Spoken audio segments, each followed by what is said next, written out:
अपने आप शांत हो जाएगा। पर पहले तो गुरु ग्रहण करने में आनाकानी करेगा। 16 नहीं होता है ना, यह नहीं होता है ना, 4 नियम एक आध कभी तोड़ देता है, इसलिए आपकी बार नहीं लेना है, दोबारा चांस उठाएंगे, दोबारा देखते, दोबारा बाएंगे, विचार करेंगे, नाना प्रकार का अंतराय मन खड़ा करेगा। यह है, या उसी दिन काम निकलेगा ऑफिस का, अरे यार बड़ी बात नहीं, वो तो कभी भी ले सकते दीक्षा, ये बड़ी बात है। ये ऑफिस का काम चलना चाहिए, जो जन्म मरण में बांधने वाला काम ये जरूरी समझ रहे हैं, और जो मुक्ति प्रदान करने वाला है वो मन जरूरी नहीं समझेगा।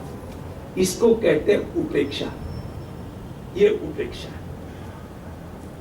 मन की उपेक्षा। हम उपेक्षा करते हैं अपने मन को, ठीक है, बात मिलेगी, जरूरी क्या है, यही हमारे द्वारा उपेक्षा चलती है। श्रवण कीर्तन होने पर भी उपेक्षा है।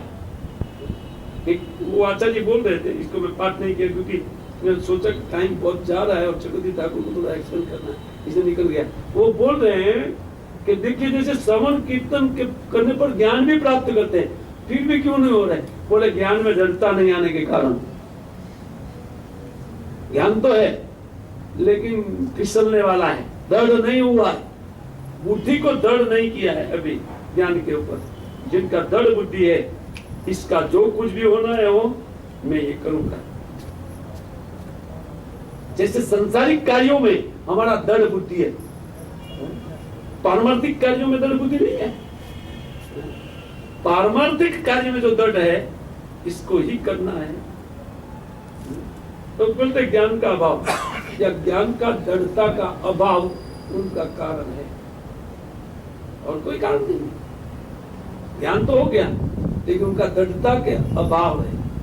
वही मन के द्वारा मन की उपेक्षा जीव से होती है अपनी। कहते राजन तुमने इनकी उपेक्षा करके उनके बल को बढ़ा दिया है, तो मन तो बलवान होता जाएगा भाई, जितनी उपेक्षा करेंगे। ये सारी उपेक्षा होती है। आज नहीं कल, कल नहीं परसों नहीं नरसों, ये मन की चाल है। धीरे धीरे उनको भुला दूंगा, मुझे सदविचार उनके माइंड में घुस रहा है, ये जीव विचार कर रहा है, मुझे पकड़ करके मुझे छोड़ने नहीं दूंगा, तो मुझे छोड़ने का उपाय करो।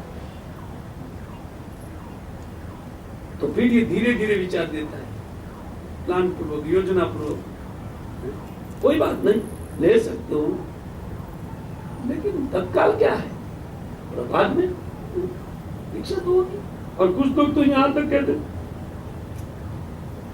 दूसरे जन्म में होगा, वो मालूम नहीं है कि इसी जन्म में जो लोग वैष्णव दीक्षा लिया वो मुक्त तो ऐसे ही हो गया, अगला जीवन एक ही रहेगा, भरत महाराज की तरह। ये फैसिलिटी है गुरु ग्रहण करने का। वैष्णव गुरु को जो नाम लेने वाला व्यक्ति, उनका प्रचार में लगे हुए भगवान के भक्त लोग होते हैं, उनसे दीक्षा प्राप्त करने मात्र से अगले जीवन में ये एक भी आसक्ति नहीं जाएगा, मुक्त। करो भजन, अगर दूसरा जन्म चाहिए तो उसी प्रकार ले ना, कार्यक्रम रखो, दृढ़ता पूर्वक गुरु ग्रहण करना है। हाँ, कर लेने के बाद कमाल देखिए उनकी,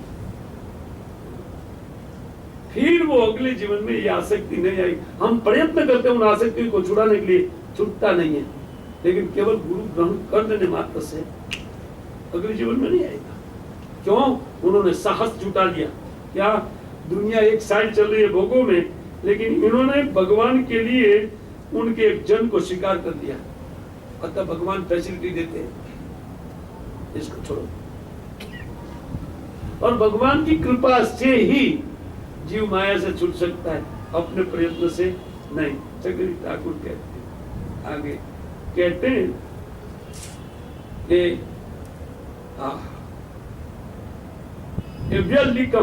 व्यलिकम शब्द इसमें आया, कहते हैं ये है कपटी, एकदम कपटी, अप्रिय कार्य को करने वाला है। ये मित्र के रूप में रहता है लेकिन अप्रिय, यही कपटता, इसको कहते हैं व्यधिकम, संस्कृत शब्द है कपट। ये कपट व्यवहार जीव के साथ करने वाले जो ये मन है, कहते स्ववृत्ति संदर्शन या सम्मोह्य आत्मानम परमात्मानम सर्वम एतत्, वो अपने रूप को आच्छादित करता है मन, कपट करके, नाना प्रकार का आइडिया दे करके, वो और ज्यादा आवृत करता है और परमात्मा तत्व को भी आवृत कर देता है। दोनों तत्वों को ये भुलाने वाला सर्वम एव मुष्णाति तम महाचोरा, ये महाचोर है, जैसा तैसा नहीं है, ये सब कुछ चोरी करता है। ये मन महाचोर और दस्यु रूपी इनके पास उनके साथी इंद्रिया है। हमारा महानिधि का वो चोरी करता है। वो महानिधि क्या है, महाधन क्या है, उनको भवाटवी में बताएंगे कि वही धन जीव का लूट रहे इंद्रिया, वो धन है इस मनुष्य जीवन का आयुष्य, और उनको लूटती है इंद्रिया, काम क्रोध मद लोभ मोह। और हम लोग आराम से लुटेरे के हाथ में रख करके सो रहे हैं बिंदास। आगे कहेंगे भवाटवी में, कुछ भवाटवी का वर्णन है 2 अध्याय में। एक अध्याय भरत महाराज बोलते हैं जड़ भरत, और दूसरा एक अध्याय एक्सप्लेन करते हैं सुखदेव गोसाई बात महाराज परीक्षित की विनंती पर।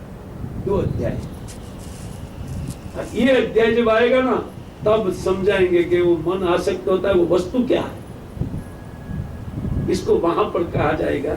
वो तो अभी नेक्स्ट टाइम, तो दोबारा आएंगे तब बोलेंगे। खैर अभी कहते हैं महाचोरा इति अर्थ भक्ति अस्त्रेण, कहते त्याज इत्वा विषयान स्व मनोयति। लेकिन भक्ति रूपी हथियार जिनके पास है, ऐसा प्रयत्नवान व्यक्ति अति शीघ्र उनसे ऊपर उठ सकता है, अति शीघ्र। चक्रित ठाकुर बताए, कहते दस्ता अविद्यो अवधते या कृष्णम भुक्त स उचित है। एक श्लोक को बहुत सुंदर श्लोक है, कहते हैं कि अविद्या दस्त होने से स्वाभाविक जिनके पास भक्ति है, वो केवल ज्ञान मार्ग योग मार्ग पर जो चल रहे हैं उनके पास एबिलिटी नहीं है। भक्ति रूपी हथियार है, बोले दस्ता अविद्या, उन भक्ति से अविद्या तो ध्वस्त कर देते। यह कृष्णम भुक्त, साथ साथ में कृष्ण का भोग भी चलता है, कृष्ण का नाम रूप गुण इत्यादि। इसीलिए वो 2 काम करते हैं एक साथ में भक्त लोग। तो सरल आइडिया भक्ति मार्ग में है, श्रवण कीर्तन भगवान का देते हुए, और वेदव्यास महाराज ने इसीलिए इस ग्रंथ को रखा इन सरल आइडिया के लिए। और बड़े बड़े आइडिया को वेदों में बताया, ज्ञान मार्ग योग मार्ग सब निरूपण करके भी वेदव्यास महाराज का मन शांत न भी कुछ जीवों को नहीं दिया, उनके हृदय में संताप था। तब नारद जी उनको शिक्षा दिए कि आप भगवत कथा का निरूपण करो, और बड़े बड़े भक्तों का कथा लिख करके सिखाओ जीवों को भगवान की भक्ति। तब जाकर के जीव वो अपनी स्थिति में जल्दी जाएगा। ये जो पूरा उपाय बताया ना ज्ञान मार्ग इत्यादि वेद में, ये कोई काम का चीज नहीं है। व्यक्ति का मन मानेगा नहीं, उनको खा जाएगा ज्ञान को भी, वो तो बड़ा दुष्ट है मन।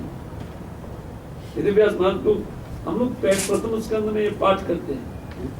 तो देखिए इसलिए ये सारी कथा जो भरत महाराज की कथा जो कथा है, तो कहते हैं कि यह कृष्ण भुक्त सब उच्चते, कहते भक्ति अभावान मनोवृत्ति आश्रय यद वासनम अयम अविद्यम यस्य पुष्णाति सपुमान बद्ध उचित है।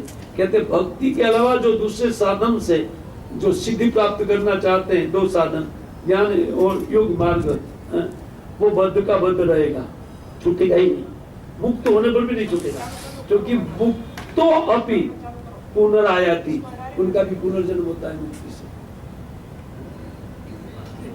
विश्वनाथ चक्रवर्ती ठाकुर बहुत सुंदर आइडिया दिया।